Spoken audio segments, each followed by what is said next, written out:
Welcome to this presentation on a proposal for a narrative medicine pilot program for Kanazawa medical students to develop their English language proficiency. This presentation will give a short description of what narrative medicine is and how it works. It will also describe how narrative medicine can be used to improve the English proficiency of Kanazawa medical students and make a suggestion for future research. Narrative medicine was developed to improve patient health care. Specifically, it helps medical students improve their listening and observation skills with patients, and to expand their view of patients to encompass more than just their medical histories.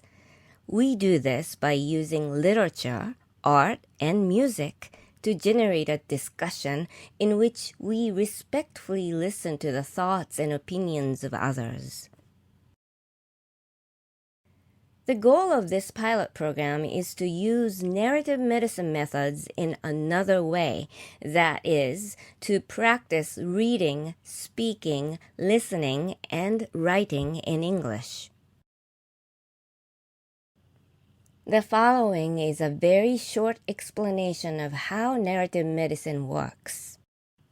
Narrative medicine is a facilitator-led activity that has 3 steps: close reading, listening and discussion, and a short writing exercise.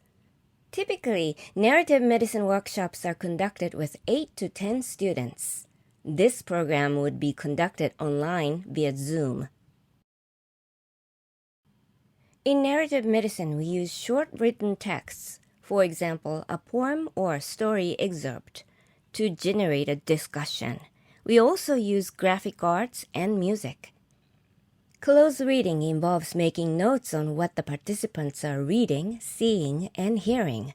In these workshops, the written texts and discussion would be in English. As we close read together, participants talk about their opinions and observations and listen to what the other workshop participants are saying. A discussion then builds on the comments of what others in the group are saying. A final step in the process is writing prompted by the workshop facilitator. The prompt is closely related to the work we have just read, seen, or heard. Workshop participants are encouraged but not required to share their writing with a group, who then comment on what they heard in the writing. If this pilot is successful, it can potentially lead to research. For example, the students' English proficiency could be assessed before and after the workshop. A word about the narrative medicine facilitator. Dr. Tani Eriketti was trained in narrative medicine at Columbia University in New York City, and has worked with Kanazawa medical students who practice their English with standardized patients. He facilitates narrative medicine workshops online through Columbia University and in an online program for people in the patient simulation field. He is also training a group of faculty of the National University of Singapore to conduct narrative medicine, and will be conducting workshops with them and their students this autumn. Thank you for listening to this overview of narrative medicine. We look forward to talking with you in detail about this proposal.